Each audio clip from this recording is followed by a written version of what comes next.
We're in Kansas City, and we're here for a great reason. But, Chael, that's reason to celebrate. Roadhouse is out. I love it. Finally out. I got a screener. I own it. I haven't watched it, but I do own it.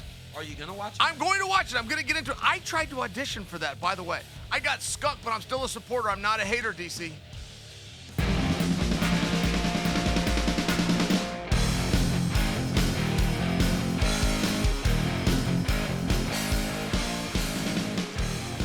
What's up, guys? Welcome to another episode of Good Guy, Bad Guy. I'm Daniel Cormier. That is the bad guy, Chael Sutton. The better guy. Hey, the better guy. Huh? Oh, we were discussing that. You're the better guy. I'm the bad guy. You're the better guy. Yeah, I'm just a little better.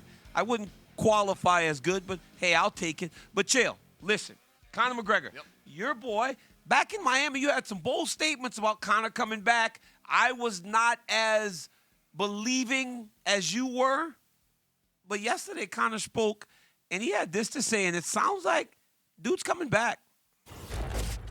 Yeah, we got confirmation a few days ago that it's all systems go, and the Notorious will be returning in the UFC Octagon this summer.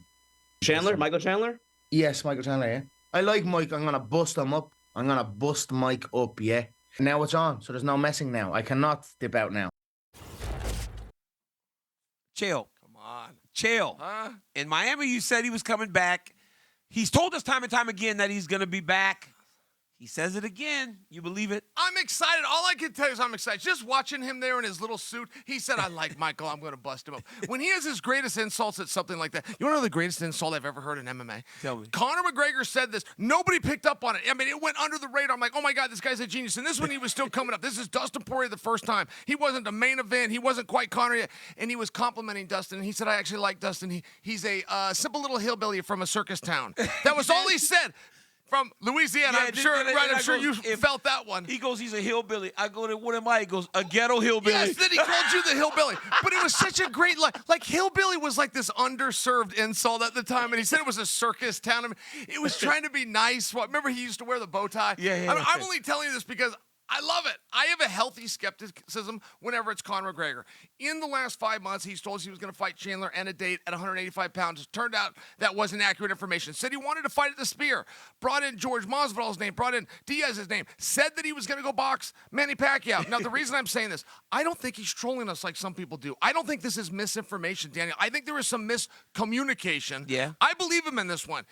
But it was secondhand. Just to remind you what he just said, he said that his team got a call from an agent. He did not say, I spoke to Dana, just for example. So we do have a little bit of a miscommunication. And that right there, yeah, that right there, Chael, is why I still hold my excitement back. Really? Because you and I both know when you get to a certain level, you have a direct line to the boss. Yep. If Conor McGregor really wants to fight, Conor McGregor can just call Dana and go, hey, I'm in. June, International Fight Week. Book me and Chandler. I'm down. He has that ability to reach out to the boss directly, but instead, he's going through the team. That's why I'm skeptical. Yeah, so you picked up, see, I'm glad you picked up on that because that's what stood out for me too, is when he said where we got the information and it was removed like 2 steps. It was an agent. I don't know what that means. And then it went to somebody on his team. Oh, and by the way, Daniel, he actually, I mean, if we're really going to dissect that statement, he said a couple of days ago. It's like, well, wait a minute. You don't know? You don't know when the call came in? I mean, it seems like pretty big news. He didn't bother to call back and go and confirm. Yeah. Because, again, you got that direct line. Now, I will hold myself back in terms of how excited I get to watch him fight. But if this is true, if this is the case, if he is fighting Michael Chandler, then I get excited. Because not only do I get excited about Conor McGregor fighting, because every time he fights, it's a spectacle, right? It's huge. It's massive. The entire country of Ireland seems to be inside of the T-Mobile Arena. The energy is outstanding. It is a great atmosphere to take part in because we all take part in it, right? Whether you're at the desk or if you're next to the octagon, you experience a Conor McGregor fight.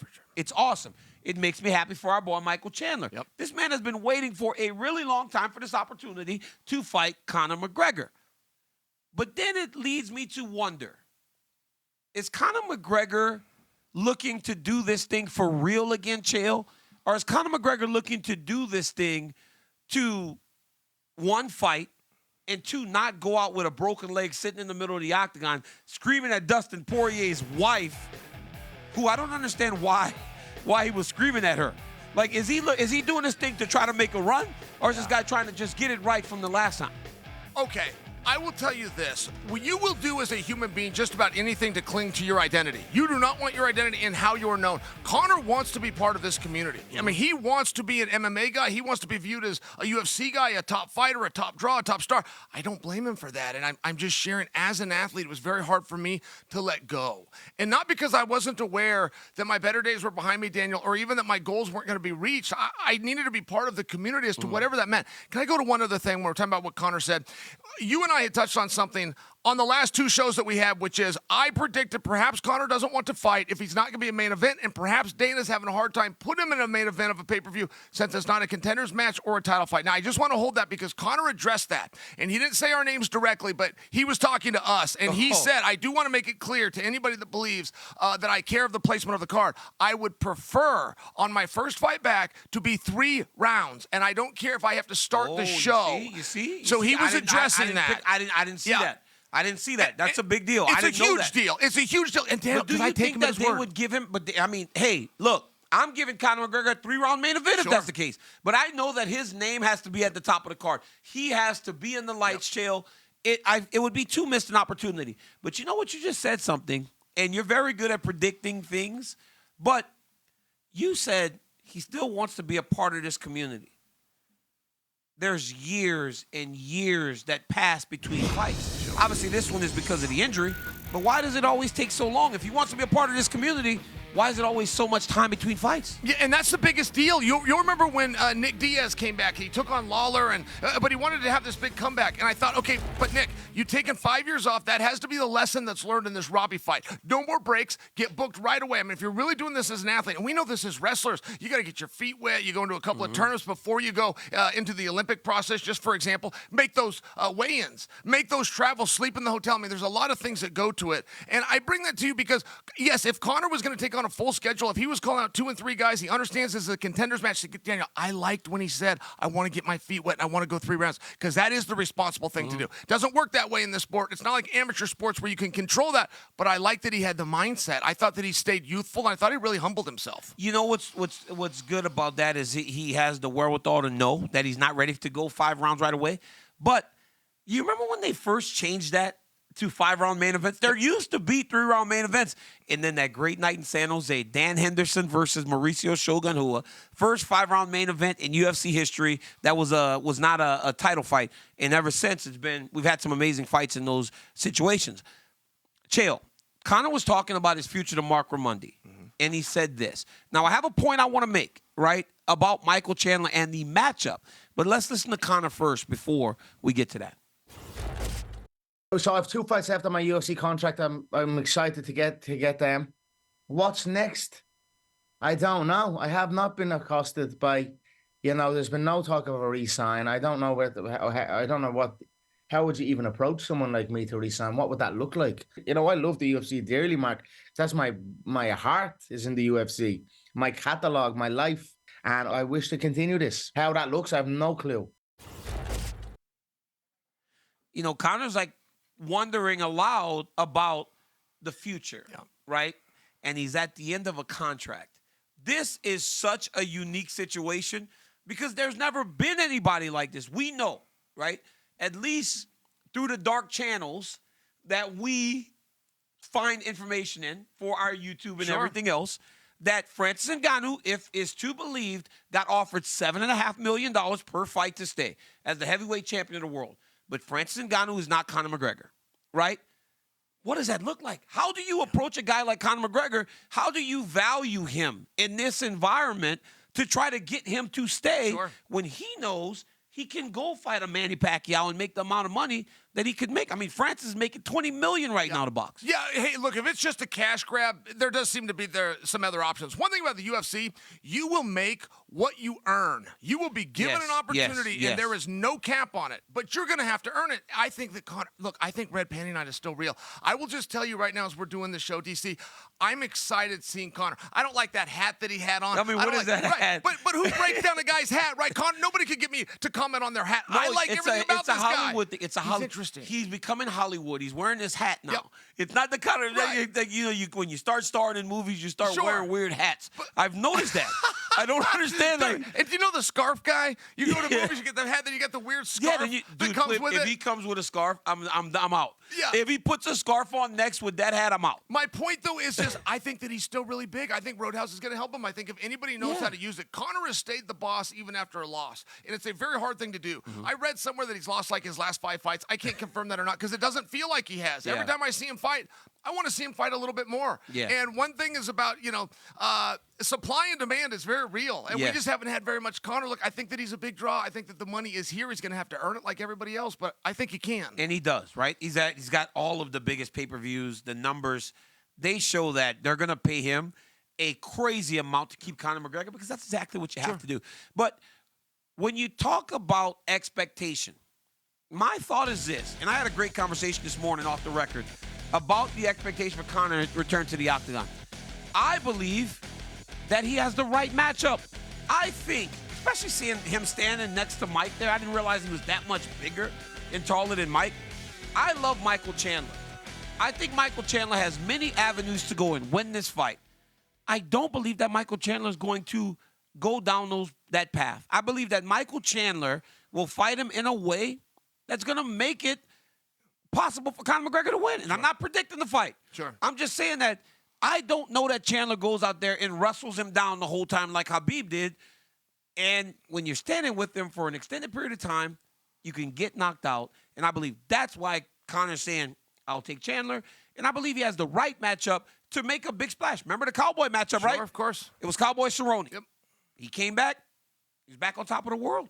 Is this the right matchup? I think that it's interesting. Look, don't forget that Chandler has been out for a year and a half himself. I mean, people are acting like, this is a return for Conor. Well, it's a return for Chandler as well. And Chael, also the fact that Mike is the one that took the damage. Yeah. Right? Mike's had the Poirier fight. Mike's had the Gaethje fight.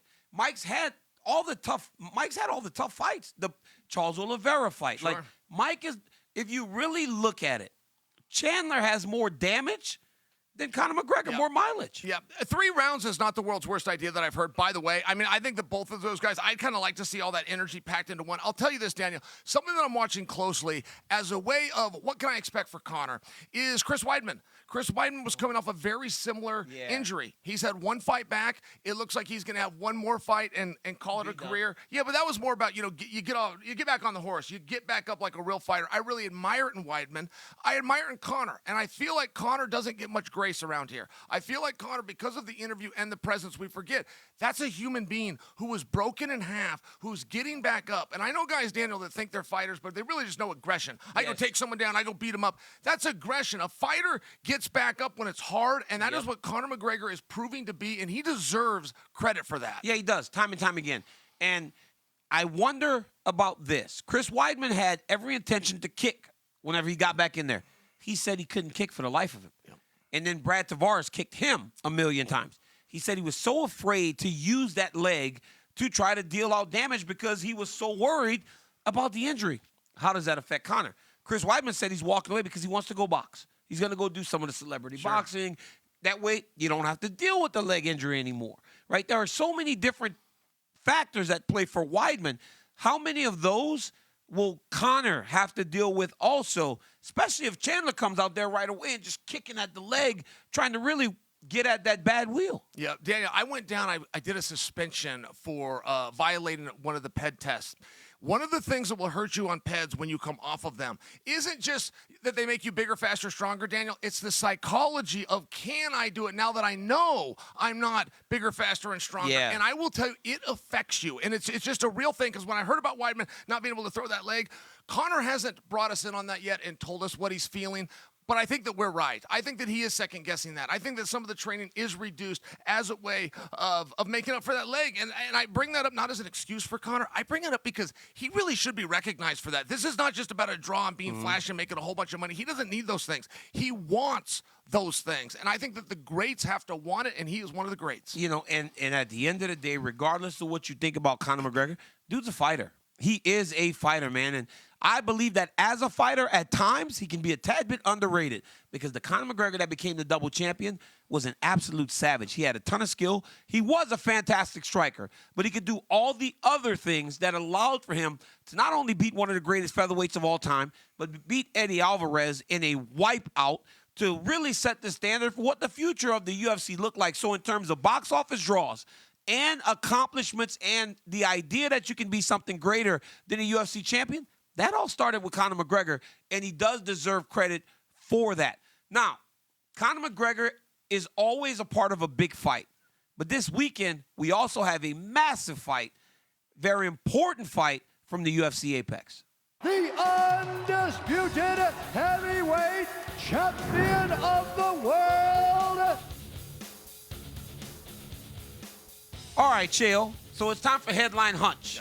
What do you feel the headline will be Monday after Rose Namajunas takes on Amanda Ribas in her return back to the flyweight division? I'm a believer. Now, in full disclosure, I just spoke to Rose and her trainer, Pat Barry. So I've got to tell you, they're coming back down to 115 pounds, Daniel, and they're doing it for one reason, which is a title hunt. Rose liked her performance at 125, and I know that is contrary to the narrative that so many people believe, but Rose broke her hand in the first round of that fight, and I'm only sharing that with you because she thought she was competing very well. She thinks she could make a run at 125 pounds, but when the media and the narrative changed on her so hard because of the outcome of that match, as opposed to what she viewed as the performance, she's coming back to 115. And I do think that she's the real deal. I do not think her best days are over. I really did not know how good Rose was until she beat Wei Lee. And then I went and watched her at Madison Square Garden beat Wei Lee a second time. I will not count her out. And I know that Ribas is a tough opponent. I'm just sharing with you, Rose at 115 pounds is a handful. 5 rounds is what is made for her. The pressure, the spotlight doesn't affect Rose Namajunas. You know, Chael, what's crazy is when I think about Rose, she's 31 years old. She's a baby. She is still very young. The reason we think, oh, she's far down the line is because we've seen her so long and so much in so many big situations. But when you look at Rose Namajunas and you look at Amanda Ribas, you see two athletes that want a shot at the champion. Look, Zhang Weili is really, really good. One time I said she's the greatest athlete of all time ever. And I was maybe, I might have put a little spin on that one, a little icing on the cake on that one. But Rose Namajunas has beaten her twice. So my headline for Monday will be, is Rose back to reclaim the championship? Sure. Because in her mind, Chael, especially with the new information that you just gave me, that she felt she was doing okay, it tells me that she believes when she goes back down, she still has the fighting style and the ability to beat Zhang Weili, especially in the way that she did it last time. The first time, you could have said it might have been a fluke. She kicked her in the head. She won the fight. Second time, she beat her by decision. And she was the one that wrestled at the end of the fight to win. Remember, a lot was made about her going down to Henry Cejudo and training with Henry to get the takedowns. She got taken down. But Amanda Ribas is a savage, bro. And she is a striker that is going to look to take Rose out early, and she'll do it at every opportunity she gets. Yeah, and DC, when you're asking me what is the headline going to be Monday, well, let me tell you what Ribas says it's going to be, because she just made a claim yesterday that she's going to knock Rose out. And that's a very big claim. We don't see a lot of knockouts at 115 pounds. Rose certainly on her feet tends to take care of herself very well. I don't think that Ribas is playing rope-a-dope, though. I mean, I don't think it's a situation where she's going to talk tough in the media about knockouts and then go look for a takedown. I realize she's going to do a full martial arts match, but I do believe that she thinks she has the hands specifically to deal with Rose on her feet. I think that that's an interesting claim. I think that Weili should show a little bit more attention to these contenders matches, maybe talk about them just a little bit. I would think Weili would want in there with Rose just because it is 2-0. They had a little round robin going with the Esparza as well. Esparza looks like maybe she's out of the way.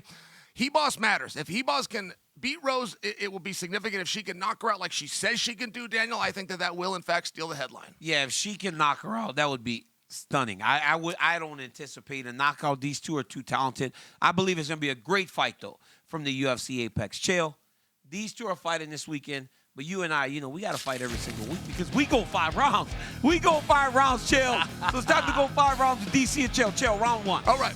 Jon Jones and Tom Aspinall came together for the first time, and there was a face-off. Yep. What did you take from it? Did it raise the excitement? Oh, yes, it did. See, that's the real Jon Jones. So many times we have told Jon Jones, be yourself. Don't pretend to be a nice guy. He's always thought that's an insult. Like, well, if I'm pretending to be a nice guy, then you must say that I'm not. No, Jon Jones is a competitor, and you look at his eyes right here, and the eyes are what's telling the story. Muhammad Ali had a very famous quote. He said, if you ever dream of beating me, wake up and apologize. Jon Jones cannot believe that Tom Aspinall thinks he could beat him. He cannot believe that he's standing next to him and saying things to the media. Jon Jones is still hungry, and he's a true competitor. And that look in his eye, Daniel, that's the real Jon Jones. Yeah, he evil, too. He kind of evil a little bit. He's a tough guy, man. He really is the final boss. He's a tough dude. He hates when people stand up to him.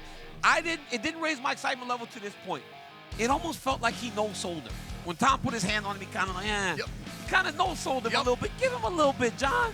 Build the anticipation. You know how to do it. Play the game like you and I did. We know how to do it. Let's go, Jon. Give us a little bit more, dog. So it didn't raise my anticipation, but it was good. All right, round number 2 is the return of the king himself. Jose Aldo is coming back to the UFC. I didn't see this coming. They were talking about him doing a boxing career. I followed 2 of his boxing matches. DC, what do you think of the return Why did he of leave? Aldo? Why did he leave? Why did Jose Aldo leave?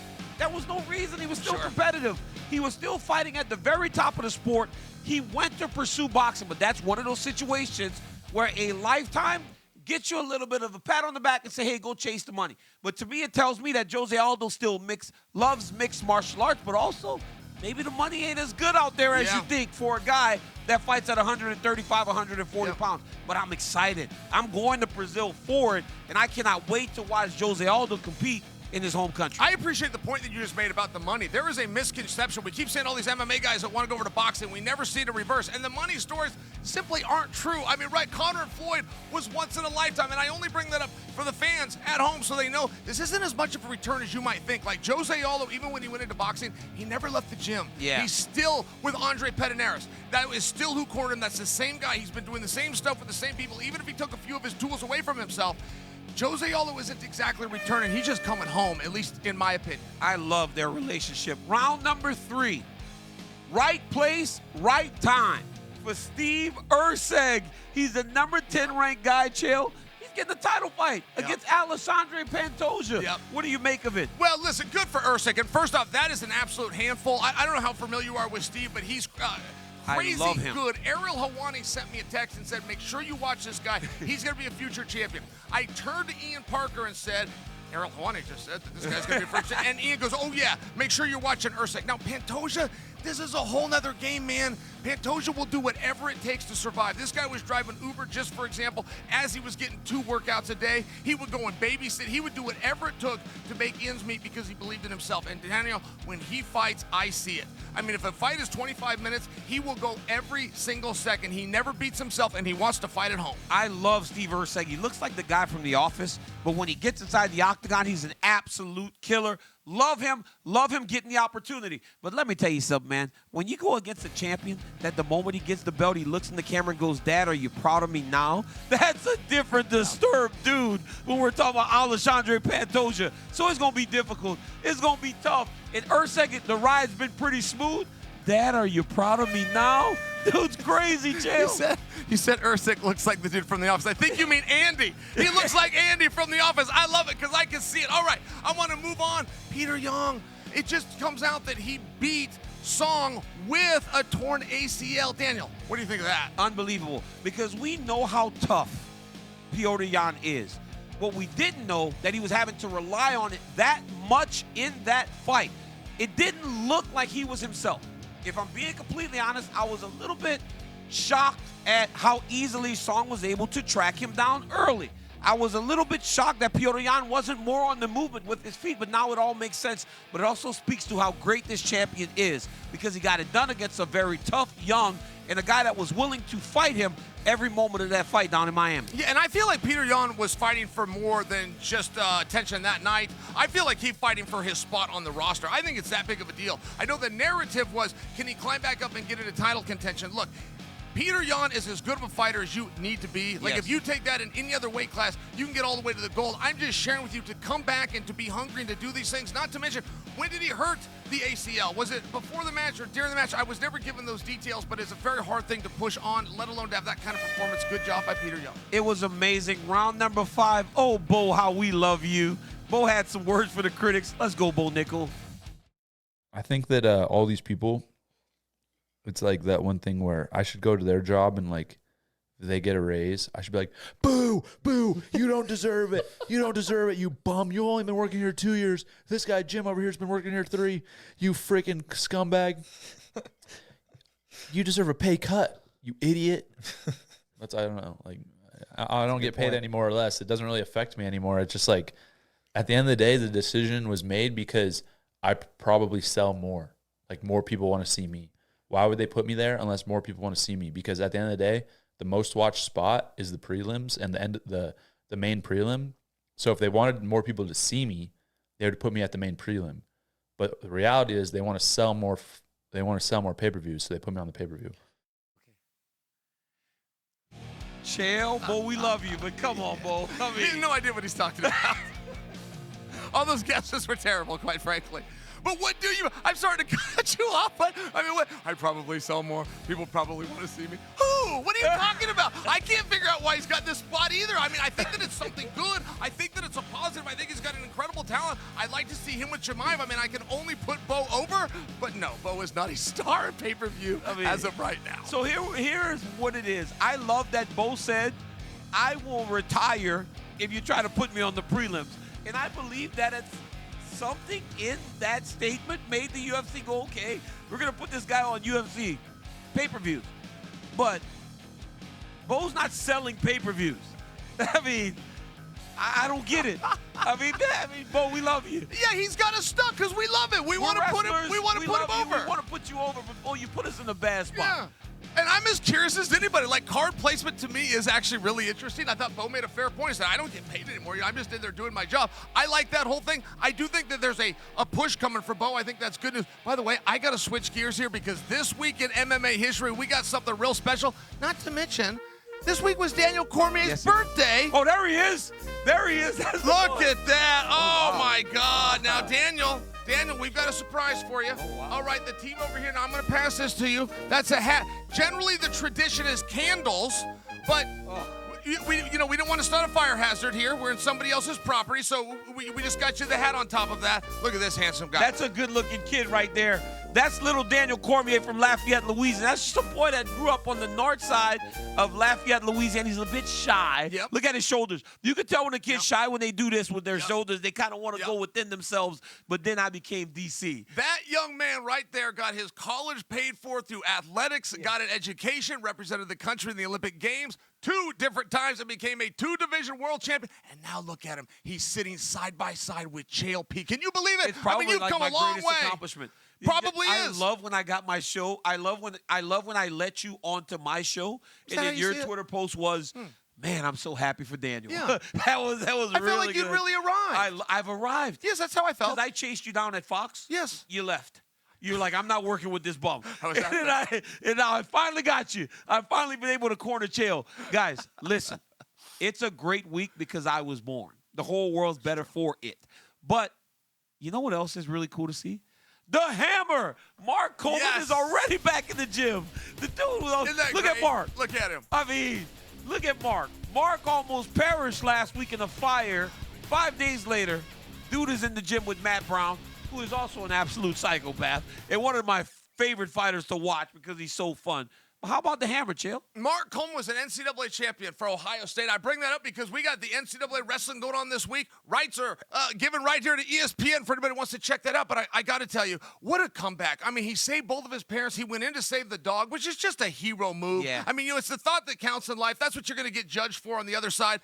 This is awesome. I am proud of him, and I'm really quite blown away that he's on his feet and back and has such a positive attitude. You know, he turned to sobriety a little over a year ago. He goes to that gym every single day, keeps his eye on Matt Brown and a couple of other guys, giving back to the community. I don't think he's paid to be in there. They want him in there because they respect him, and we respect him too, Daniel. We absolutely respect Mark for everything he did in wrestling. Like we said last week, hats off to the Hammer for doing what he did. And now this guy's going to be doing something this weekend that all of us are going to be doing. He's going to be watching some wrestling from his house. Guys, listen, every week Chael and I will do Good Guy, Bad Guy twice. You guys have been supporting us. We love you so much. Monday and Thursday, wherever you get your podcasts, YouTube, ESPN Plus, and ESPN2, midnight Eastern every single week. For you wrestling fans, stick around. Chael and I will do our NCAA Wrestling Breakdown next, and we're joined by Zack Esposito, head coach of development for USA Wrestling. Let's go. You know, when somebody gives you a birthday present, it's traditional to say thank you. Oh, thanks, Chael. Oh, you're welcome. I mean, I love that. No, don't mention it. You know, I'm all about that please, cake. don't mention it. I'm all about the cake.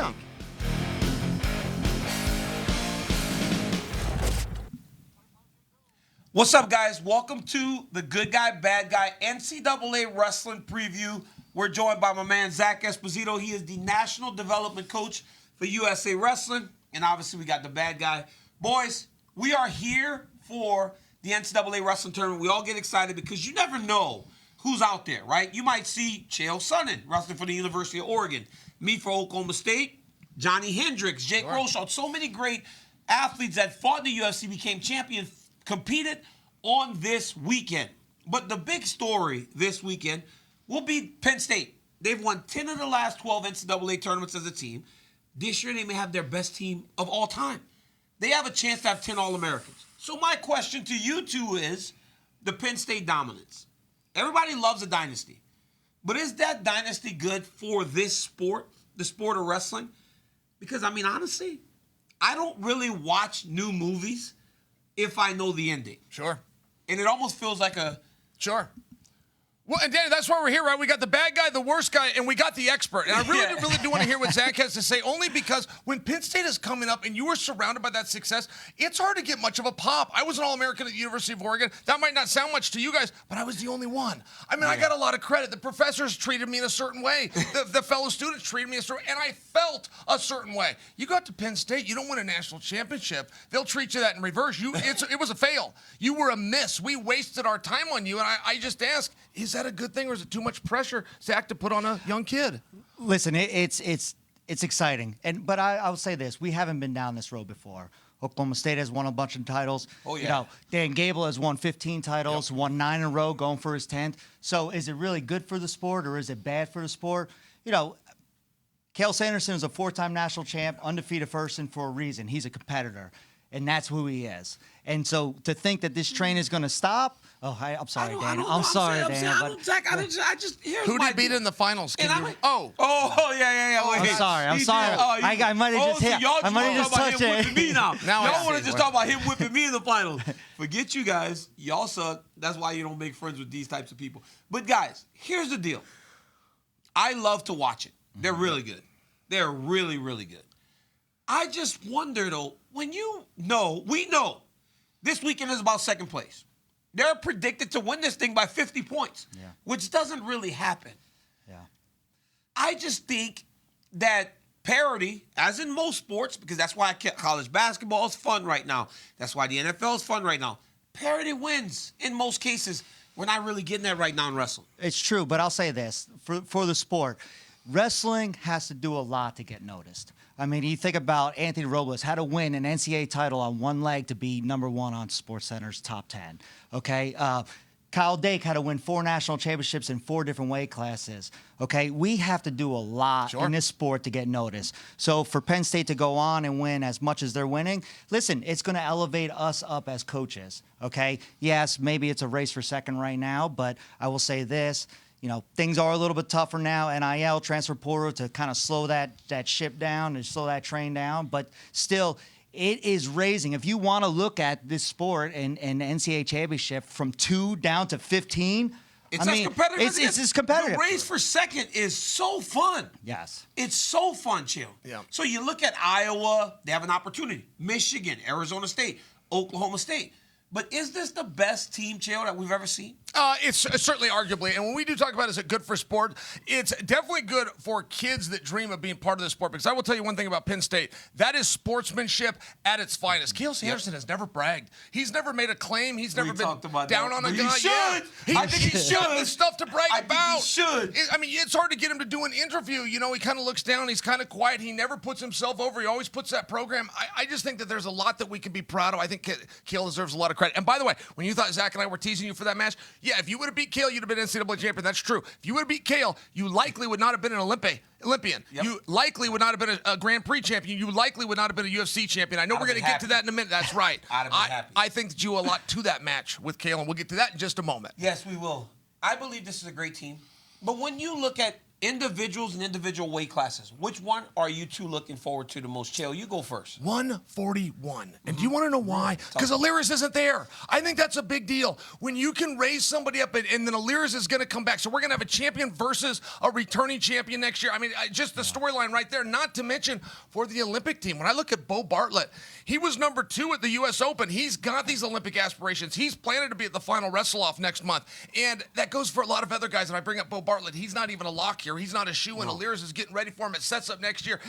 141 is a real pick-em, but I will just tell you, I think that they're also going to matter in the mini-tournament in 4 weeks. I'm going to have to say 125.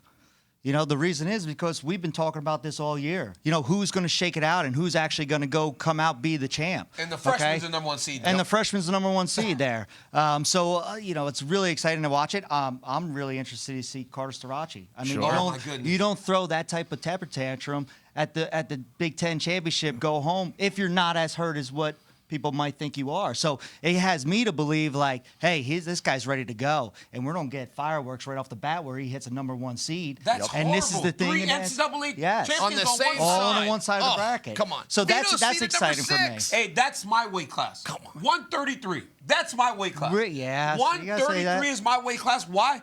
Can Dayton Fix get it done finally? Can Dayton Fix get it done? He's wrestled the NCAA finals 3 times.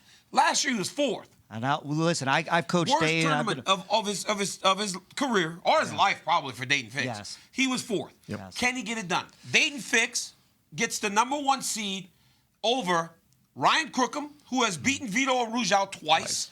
Vito Arujau is the world champion. Then you got other great athletes at 4 and 5. You have the kid from Michigan, Dylan Ragusin, who's unbelievably tough. And then you have the other kid from what's the cat? I don't remember where he's from.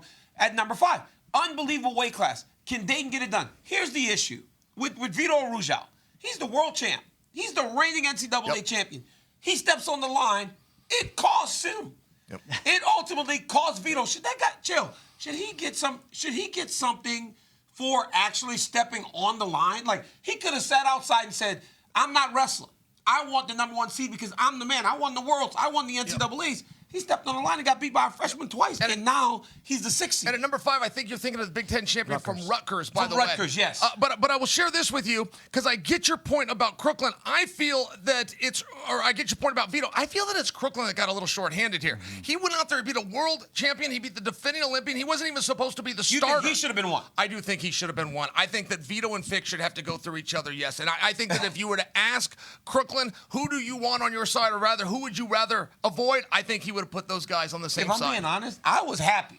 As an Oklahoma State guy, I was happy. Yes. Oh, my God. I was so happy that it was Crookham, Vito, and Orion from North Carolina State at the 3, and Dayton's on the top side with those other guys. What do you think? Well, listen, I mean, being a former coach of Dayton there, there's a special place in my heart for Dayton. So I'm excited to see a seed, but still, it's a tournament. You've got to go through hard. it. And you know, the Rutgers kid is very tough also. I mean, he kind of whooped up on Ragusin, I think, at the Big Ten Championship. So, you know, for me, it's exciting to see it, but I like your pick at 33. You got the orange goggles on. I know that's what it is. Yeah. 165, Zach. Oh, my God. Come on. That's the one. Golly. What about this Hey, league? listen, I've been in college coaching for over 20-something years. And this is the first time this weekend that I'm going to get to enjoy it with my friends here and watch it. I cannot wait as a fan to watch this. But, man, 165. Keegan O'Toole. How good is Keegan O'Toole, bro? Good. And, listen, he runs into Peyton Hall.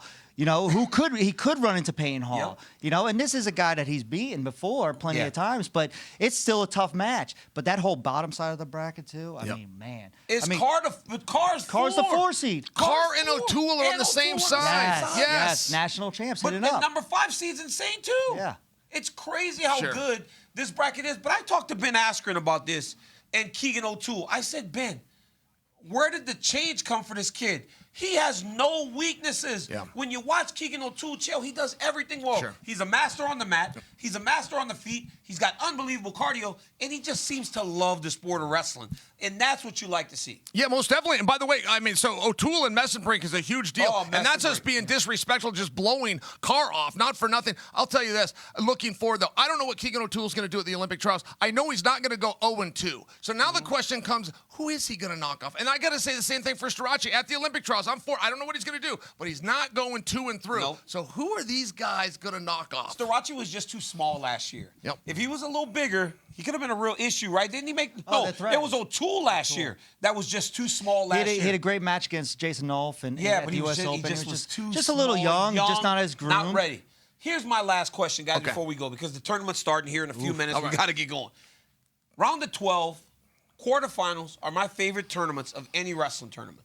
But in the round of 12, it means more on this show because, Chael, I feel that's where we see our next wave of wrestlers that come into mixed martial arts. That is where you might see our next future stars, right? For every DC, our Chael, All-Americans, Bo Nichols, there are a number of guys that fell a tad bit short of a lifelong goal, and it keeps them hungry. Is there a guy that you can think of off the top of your head that you see moving into mixed martial arts that could be a star down the line? For me, it's the Iowa State heavyweight, Younger Bastida. Wow, I like that idea. And by the way, you talk about blood rounds, round of 12. The greatest pain I had in sport was losing to Anderson Silva with about a minute left. But what people never knew is I was almost happy to have that because it replaced my greatest pain, which was losing in the blood round. Yes. I lost to an Iowa State kid named Zach Thompson, and that was a pain that kept me up at night that never goes away. And a lot of people can experience it. And I only say that because that is that drive. Oh, my That God. is what we talk about, right? Whether you lose for the championship or you lose in the blood round, but it does keep you going. I think that's your point, where we're going to see guys being the next mixed martial arts star, that they're going to move to that next chapter because they're not satisfied here. And I agree with you, partner. Listen, that round is extremely painful. I actually was a second seed as a true freshman coming Yeah. here and lost an All-American round to the guy I eventually beat in the NCAA Championship was it? Finals, Philip Simpson from Army. You Oh, guys I wrestled remember that guy. first at the blood round. Yes, Wow. as a true freshman. And listen, speaking from experience, I could wake up at 2 in the morning, have to go to the bathroom, and as I'm flushing that toilet, I'm going, I cannot believe I lost in that. No, it's the worst feeling in the It's the world. worst. It's the worst feeling in the world. But I will say this also, to your point, okay, we're talking around the 12 guys that are hungry going on, but I'll tell you this, I got to spend some time with a guy named Andrew Alirez up in Colorado this year, and this guy is a dog. And he gonna and fight. he's a guy that's capable of going and not only just being a blood round guy. You know, he's actually, if you think about Andrew Alirez, he was never All-American until he was a national champ. Yeah. That's right. And this It's guy's got crazy. it in him. He's This got it guy's in got it in him. He Yeah. could be a great fighter, too. Andrew Alirez would be a tremendous fighter. And hey, Chael, you want to talk about nightmares? I sleep at night and I wake up and I yell, Doug Lee! Chael's teammate beat me in the blood round my junior year in college. Guys, watch this tournament. What an amazing round of wrestling. What an amazing weekend of wrestling we have. It's going to be fantastic. Guys, Zach, thank you for joining Thank me you. and Thank Chael. you, Zach. Thank We you. appreciate it. Guys, watch the NCAA Championship starting right now on all ESPN platforms. Let's go.